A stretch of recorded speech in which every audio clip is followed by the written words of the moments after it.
Bonjour, j'espère que vous allez bien. Moi, je vais super bien comme d'habitude. Bienvenue dans les histoires d'Akuma. Aujourd'hui, on va parler d'une commerçante très mystérieuse.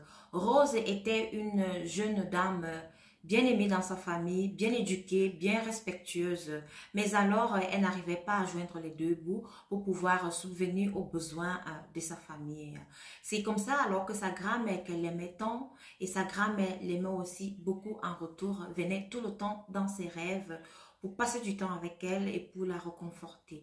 Un beau jour encore, dans ses rêves, sa grand-mère, elle est revenue et lui a dit: Rose, je vois, je sais que tu souffres, je sais que tu n'arrives pas à joindre les deux bouts, je sais que tu n'arrives pas à subvenir aux besoins de la famille.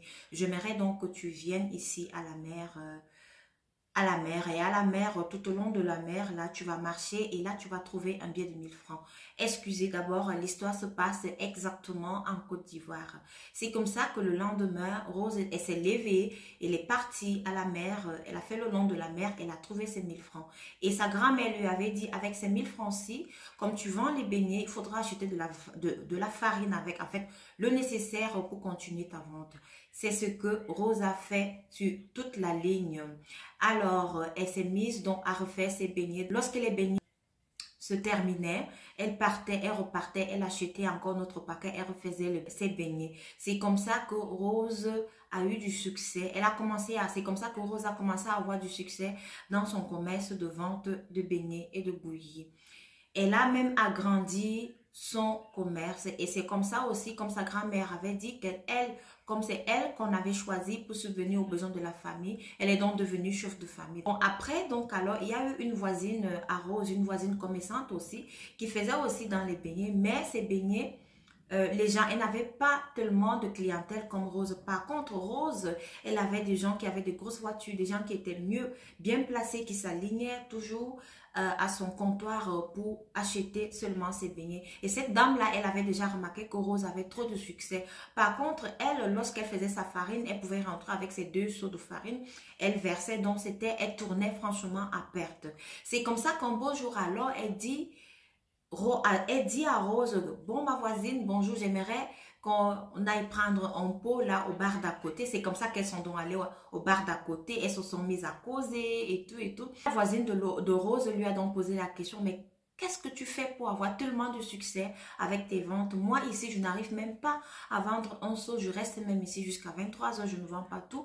Je suis obligée de tout verser. C'est comme ça que Rose, alors, toute naïve, elle lui dit: mais non, mais c'est moi, c'est ma grand-mère qui m'avait donné l'argent pour commencer à faire du commerce. Elle m'avait donné 1000 francs. Donc, si tu veux, je vais t'amener chez ma grand-mère. C'est comme ça que la commerçante voisine à Rose dit à Rose: il n'y a pas de souci, j'aimerais bien rencontrer ta grand-mère. C'est comme ça que le lendemain, elles sont parties au bord de la mer.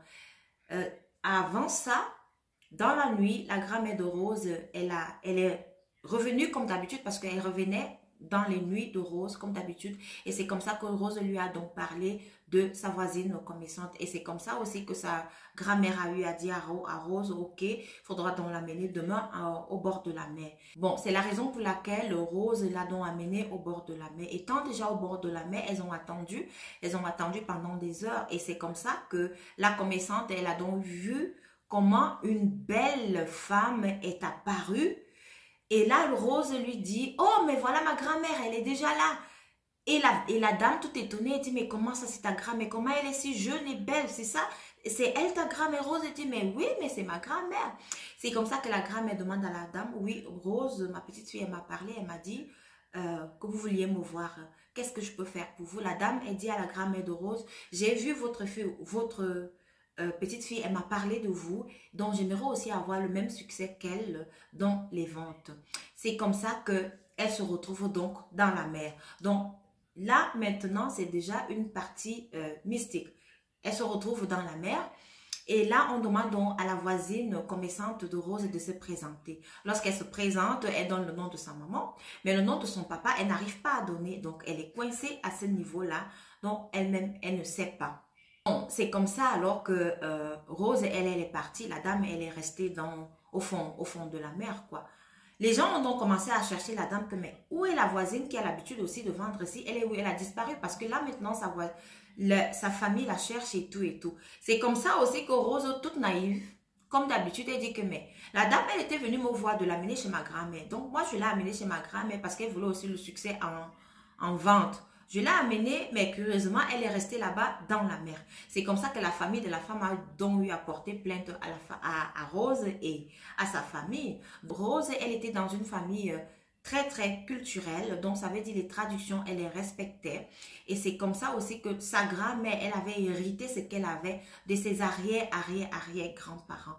Donc c'était un truc qui était de génération en génération. C'était plutôt un truc positif et non négatif. Donc, pour expliquer pourquoi la dame, elle est restée au fond de la mer. Il se pourrait que la dame elle n'avait pas de bonnes intentions. Pour elle, cette dame-là, elle voulait le succès, elle voulait avoir beaucoup d'argent pour pouvoir laisser tomber son mari et ses enfants, pour pouvoir être la concurrente de Rose. Donc, les esprits de la mer, ils ont vu cela, donc elle est calée là-bas. Et le deuxième point, c'était, elle n'arrivait pas à donner le nom de son père. Donc, on ne savait pas qui était son père. Je ne sais pas, ne me posez pas la question de savoir qu'est-ce qu'il voulait faire avec le nom de son père. Je ne sais pas comment ça fonctionne là-bas, mais c'est ce qui s'était passé. Donc, on dit généralement que lorsque vous entrez dans la mer, si vous avez vos gris-gris, si vous avez vos trucs bizarres là, il faut d'abord les prendre et les mettre à côté. Il faut entrer comme ça, comme vous êtes entré sain. Donc, ce qui veut dire que la dame, la voisine de Rose, elle avait de très très mauvaises intentions et la grand-mère de Rose avait constaté cela et elle est restée là-bas. Ils sont même allés, la famille de la femme, ils ont cherché des praticiens pour pour essayer d'enlever la dame de la mer. Ça n'a pas marché parce que les praticiens eux aussi, ils ont dit que non, la dame, selon l'histoire, elle avait de très mauvaises intentions. C'est pour ça qu'elle est restée là-bas.